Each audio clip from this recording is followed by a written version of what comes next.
जान लेकर हथेली पे निकले हैं हम, क्रांति की राह में हम बढ़े जाएंगे, आखिरी सांस तक ना रुकेंगे कदम, झेल कर हर मुसीबत बढ़े जाएंगे, जान लेकर हथेली पे निकले हैं हम। नमस्कार, हम हैं इस समय गाजीपुर बॉर्डर पर, जहां पर किसानों का आंदोलन बीते 100 दिनों से चल रहा है। हालांकि दिल्ली के कई सरहदों पर, सिंगू पर, टिकरी पर ये आंदोलन चल रहा है और 100 दिन पूरा कर चुका है ये आंदोलन। अपने आप में एक इतिहास बन रहा है। भारत ही नहीं, दुनिया में कहीं भी कोई ऐसा आंदोलन जहां 100 दिन तक अहिंसक तरीके से किसान बैठे हों, ये बताने के लिए कि वो अपनी मांगों से पीछे हटने को तैयार नहीं है।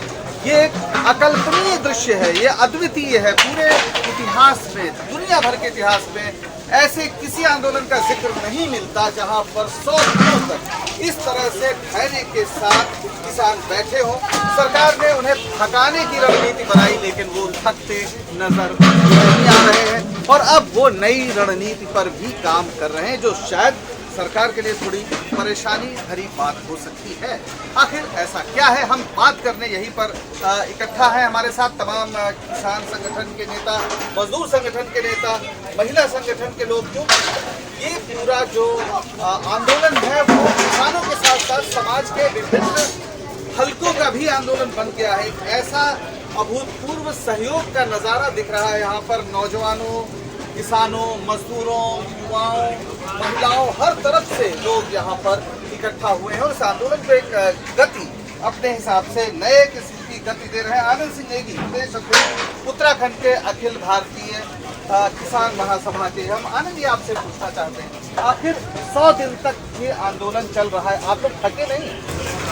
थकने का तो मतलब नहीं, क्योंकि जो लोग यहाँ आए निश्चित रूप से जो मोदी सरकार चलाने की कोशिश कर रही है, लगातार जो आंदोलन को खिलाफ करने के लिए अपनी कोशिशें कर रही है, उससे और भी ऊर्जा ज़्यादा मिल रही है। जबकि यहाँ पर मीडिया भी पूरा जो दिखा रहा है कि आंदोलन खत्म होने जा रहा है और सब लोग टेंट उखाड़ रहे हैं, जबकि वास्तविकता ये है कि यहाँ स्थायी रूप से इस गर्मी से लड़ने के लिए भी किसानों ने अपने टेंटों को पक्का कर दिया है। ये हमारा भी कैंप के ऊपर आप लोग देखेंगे तो इसमें भी हमने छत डाल दी है, इसमें भी चटाई डाल दी है। अब गर्मी आपको पूरी लगेगी। तो यानी किसान जानते हैं कि आंदोलन कैसे करना है और तमाम प्रेरणा उनके सामने, शहीद उनके प्रेरणा स्रोत हैं। देश में आप जगह जगह यहाँ पर जितने भी पोस्टर देखेंगे, आप देखेंगे कि यहाँ भगत सिंह की परंपरा की बात हो रही है या डॉक्टर अम्बेडकर की परंपरा की बात हो रही है। यहाँ पर लोग किताबें लगातार पढ़ रहे हैं और ऐसा लगता है कि स्वतंत्रता आंदोलन के दौरान जो विकसित हुए मूल्य थे और जिनसे कहीं न कहीं भारतीय समाज, भारतीय राजनीति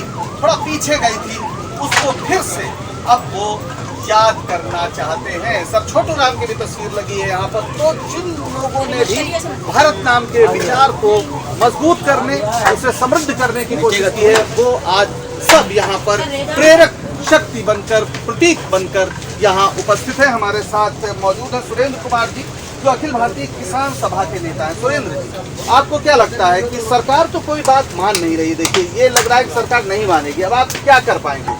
देखिए सर, ये किसानों के साथ और सरकार के साथ जो एक मुद्दा जो है, ये आखिरी लड़ाई है। ये सवाल केवल कृषि कानूनों से सीमित नहीं है। ये जो कृषि संबंधी तीनों काले कानून है, ये उन तमाम निजीकरण की जो प्रक्रिया 1991 से सरकार चला रही थी, वो किसी भी सरकारों में मानी जाना चाहता, ये तमाम निजीकरण की नीतियों को पलटने की लड़ाई है और ये आखिरी लड़ाई है। अगर ये तीनों काले कानून वापस होते हैं तो जो सरकारों ने तमाम पब्लिक सेक्टर के जो हमारे वो है सेक्टर है, उनको जो निजीकरण के रास्ते में धकेल रखी है, तो उन पब्लिक सेक्टर में भी आंदोलन होगा। जैसे रेलवे में,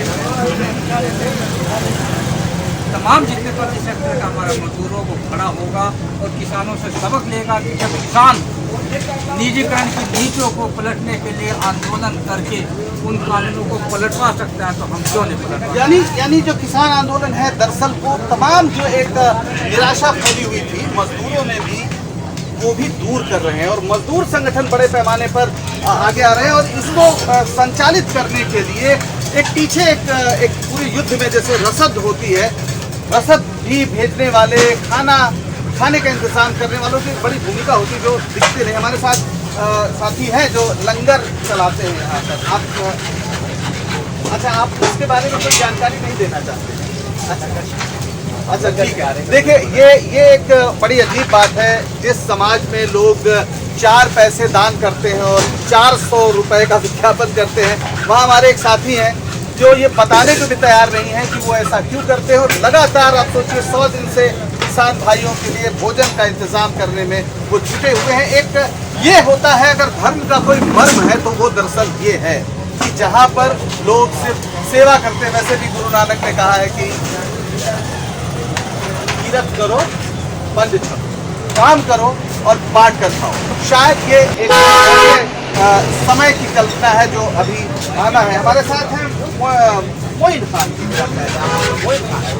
मोइन खान जी भारतीय किसान यूनियन से हैं, फतेहपुर यानी उत्तर प्रदेश से आए। आप ये बताइए, यूपी में सुना है कि इस तरह के आंदोलन को भी बहुत असर नहीं दिख रहा है, क्या ये सच है? सच नहीं, ये एकदम झूठ है। यूपी में सच है। हम गाँव पंचायत कर रहे हैं, हर जगह कर रहे हैं और हम यहाँ भी आते बराबर आ रहे हैं। अभी यहाँ से अब ये मन मना लिया है कि जब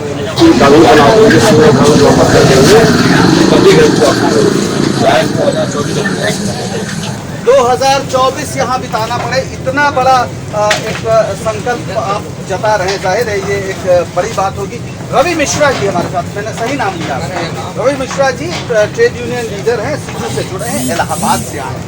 इलाहाबाद तो बहुत बड़ा गढ़ रहा है हर तरह के आंदोलनों का। बहरहाल आप ये दिल्ली की सरहद पर हैं, आपको क्या यहाँ पर महसूस हो रहा है? क्या आप लोग थके महसूस नहीं कर रहे हैं? नहीं, हम लोग ज़्यादा उत्साहित हुए हैं और हमारा आंदोलन थकान की ओर नहीं है। अगर सरकार ये समझ लेगी, हम लोग संघर्ष करने वाले लोग हैं, करने वाले नहीं। जहाँ तक सवाल है कि सरकार तरह तरह के समूह छोड़ रही है और किसानों को गुमराह करने की कोशिश कर रही है की जगह पर, मैंने आके यहाँ देखा वो ऐसा कुछ है नहीं कि किसानों ने सड़क जाम कर दिया। दोनों हाईवे खुले तो हैं, आपको लिए आपने ही जाम किया है। बिल्कुल, यानी ये भी एक बड़ा एक प्रचार है कि किसानों ने सड़क की हुई है, ये गलत है। लोग आ जा रहे हैं, किसानों ने एक जगह जरूर ले ली है। तेज नारायण जी है, बलिया से आए हैं और हरी पगड़ी इन्होंने बांध रखी है। तेज नारायण जी, बागी बलिया के क्या हाल है?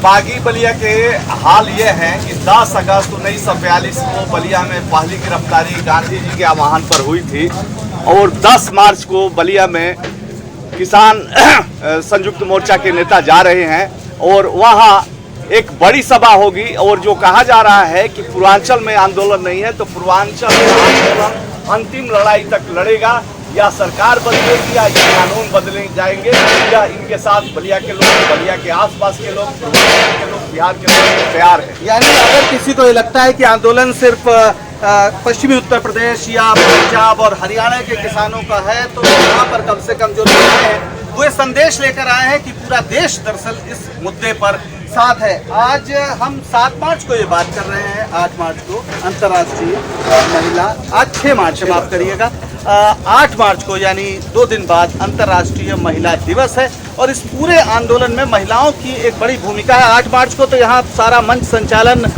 महिलाएं ही करेंगी। हमारे साथ कृष्णा अधिकारी जी हैं जो अखिल भारतीय प्रगतिशील महिला संगठन की प्रदेश अध्यक्ष हैं। कृष्णा जी, आंदोलन किसानों का है पर हम देख रहे हैं महिलाएं भी बड़ी तादाद में हैं और महिलाओं ने लगातार इस आंदोलन में बढ़ चढ़ कर हिस्सा लिया है। आखिर वो कौन सी बात है जो आपको प्रेरित करती है? महिलाएं सिर्फ महिलाएं नहीं, महिलाएं भी किसान हैं। अगर किसान खेत में काम करते हैं तो आधा काम महिलाएं करती हैं और ये तीनों काले कानून अगर मोदी सरकार के जरिए लागू करने का मंसूबा बनाया गया है तो इसका सबसे बड़ा असर आधी आबादी यानी कि महिलाओं के ऊपर पड़ने वाला है, क्योंकि घर में भोजन से लेकर के खेती किसानी के सभी काम महिलाओं के जरिए ही संचालित होती है। इसलिए इस आंदोलन को महिलाओं ने अपना आंदोलन बनाया और लगातार शुरू से हम लोग इस आंदोलन में बढ़ चढ़ के शिरकत कर रहे हैं। यहाँ लंगरों से लेकर के जनसभाओं में, तमाम सारे टेंटों में और गांव में, खेतों में, खलिहानों में, पूरे देश में, प्रदेश में महिलाएं बढ़ चढ़ के इस आंदोलन में हिस्सेदारी कर रही हैं। और 8 मार्च को हम लोग गाजीपुर, टिकरी, सिंगू सभी जगहों पे मंच संचालन से लेकर जनसभाओं को संबोधित करेंगे, रैलियां निकालेंगे और पूरे देश में अखिल भारतीय प्रगतिशील महिला संगठन किसान आंदोलन को 8 मार्च जो हमारा एकमात्र ऐतिहासिक दिन है, हम महिलाओं का, उस दिन को हमने इस किसान आंदोलन को समर्पित किया है, क्योंकि ये ऐतिहासिक आंदोलन है और इस आंदोलन को हर हालत में किसानों के साथ कंधे से कंधा मिला करके महिलाएं जीतने के लिए लड़ेंगी और इस आंदोलन को हम जीतेंगे और हम बराबरी की हिस्सेदारी निभाएंगे। इस संकल्प के साथ हम 8 मार्च को मनाएंगे। बिल्कुल, तो ये महत्वपूर्ण बात है। 8 मार्च को महिलाओं के हाथ में सब कुछ होगा, यहाँ का मंच संचालन भी होगा महिलाओं के हाथ में, महिलाएं ही मंच पर नजर आएंगी, वही भाषण भी देंगी और जुलूस भी निकाले जाएंगे। तो कुल मिला के महिलाओं का ये कहना है, जैसा कृष्णा जी ने कहा, कि दरअसल आधी आबादी पूरी तरीके से, आपके अगर किसानी से जरा सा भी जिसका रिश्ता है वो जानता है कि खेत में महिलाएं भी बराबर की भागीदार होती हैं। हमारे साथ गिरवर सिंह जी हैं, अखिल भारतीय खेत मजदूर। तो एक बात ये कही जाती है कि ये आंदोलन उनका है जो जिनके पास जमीन, खेत मजदूरों का इसमें क्या लाभ है और वो क्यों है, क्या कहेंगे आप? देखिए, अगर ये तीनों कानून लागू हुए तो खेत मजदूर भी प्रभावित होगा। गाँव में बहुत सारा मजदूर ऐसा है जो खेती पर निर्भर है, उनके पशुओं का चारा खेती से मिलता है, उनको वहाँ रोजगार मिलता है खेती में। अगर ये खेती कॉन्ट्रैक्ट में चली गई तो कंपनी तो उन मजदूरों को, खेत मजदूरों को बिल्कुल बाहर कर देगी, पूरा मशीनीकरण हो जाएगा, तमाम मजदूर बेकार हो जाएगा। वहाँ किसान तो बेकार होगा ही, किसान तो मजदूर बन ही जाएगा, मजदूर और भी ज्यादा बंधुआ तरीके का जिंदगी जिएंगे और उनके लिए खाने पीने का लाले पड़ जाएंगे। इसलिए हम चाहते हैं कि ये किसान और खेत मजदूर सभी मिल करके, बल्कि शहरी मजदूर भी, जो उद्योग मजदूर है वो भी इसमें शामिल होकर के इस आंदोलन को तेज करे। नहीं तो जो एसेंशियल कमोडिटी एक्ट है, जब सारा अनाज अडानी अंबानी के गोदामों में चला जाएगा, फिर वो मनमर्जी से बेचेंगे, मनमर्जी की कीमत। यानी एक बड़ा खतरा, वाकई एक बड़ा खतरा सार्वजनिक वितरण प्रणाली का है। पीडीएस सिस्टम खत्म हो जाएगा और अगर पीडीएस सिस्टम खत्म हो गया तो आप समझिए देश की बड़ी आबादी जो दरअसल सरकारी सस्ते गल्ले की दुकानों पर निर्भर है, उसका क्या होगा, एक ये बड़ा खतरा है। इसलिए खेत मजदूर भी इसमें शामिल है और इस पूरे आंदोलन ने दरअसल एक जो नई चेतना पैदा की है। तमाम लोग, मैं मिलाता हूँ आपको, ओम प्रकाश गुप्ता जी, आपकी उम्र कितनी है? 73, 73 साल के हैं ओम प्रकाश गुप्ता जी। भारतीय किसान यूनियन में जब बहन सिंह टिकैत का आंदोलन चलता था तब आप उन्हें बता रहे हैं कि आप बलिया ले आए थे। बलिया 2 बार लेके गया हूँ महात्मा बहन सिंह टिकैत जी को, और 5 काफी संगठन वाले खड़ा था, आज भी है। हम बलिया से चल के आए, 2 बार आ चुके हैं, यहाँ जनवरी में भी रहे हैं और फरवरी में भी आए हैं। राकेश टिकैत जी का प्रोग्राम जो है 10 तारीख को सिकंदरपुर बलिया जनपद में लगा है। बिल्कुल, तो यानी कहने का मेरा बस मतलब ये है कि देखिए, इतने 73 साल की उम्र के लोग हैं, 50 साल के हैं, 40 साल के हैं, 30 और 20 साल के लोग भी हैं। तो कुल मिला के समाज के सभी तबकों के लोग इस किसान आंदोलन से प्रेरणा पा रहे हैं। 100 दिन हो जाना किसी आंदोलन के लिए बहुत बड़ी बात होती है और इस तरह से अहिंसक तरीके से उसे बरत पाना।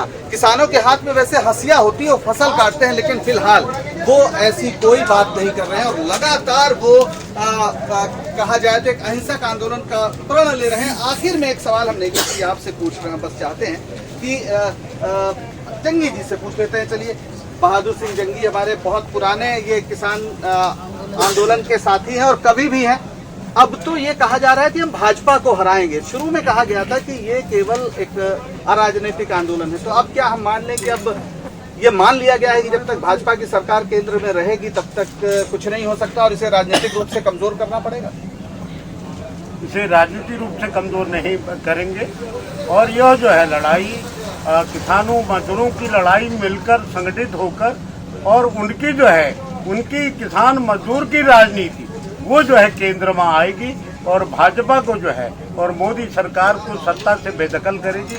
और आज पूरे जो यहाँ पूरे दिल्ली में और 225 से अधिक जो शहादतें हो गई, 100 दिन बीत गए और पूरे देश में के किसान करोड़ों करोड़ किसान लड़ रहा, संगठित हो रहा है और संघर्ष कर रहा है।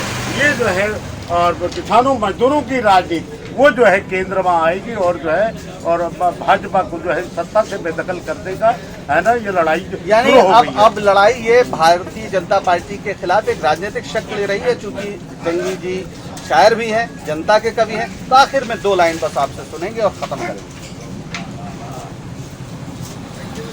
जान लेकर हथेली पे निकले हैं हम, क्रांति की राह में हम बढ़े जाएंगे, आखिरी सांस तक ना रुकेंगे कदम, झेल कर हर मुसीबत बढ़े जाएंगे, जान लेकर हथेली पे निकले हैं हम। यानी जान लेकर हथेली पे निकले हैं हम, अगर ये संकल्प है तो सरकार के लिए वाकई एक बड़ी चुनौती है। ऐसे आंदोलन का सामना उसने किया नहीं है। तमाम साम दाम दंड भेद, विधायकों को खरीद कर सरकार बनाना वगैरह वगैरह, लेकिन वो अब ऐसे लोगों से मुकाबिल हैं जिनके पास होने के लिए शायद अब जंजीरों के सिवा कुछ नहीं है, जो कभी कहा जाता था। अपने सहयोगी मयंक सक्सेना के साथ मैं पंकज श्रीवास्तव, मीडिया विजिल के लिए। जान लेकर हथेली पे निकले हैं हम, क्रांति की राह में हम बढ़े जाएंगे, आखिरी सांस तक ना रुकेंगे कदम, झेल कर हर मुसीबत बढ़े जाएंगे, जान लेकर हथेली पे निकले हैं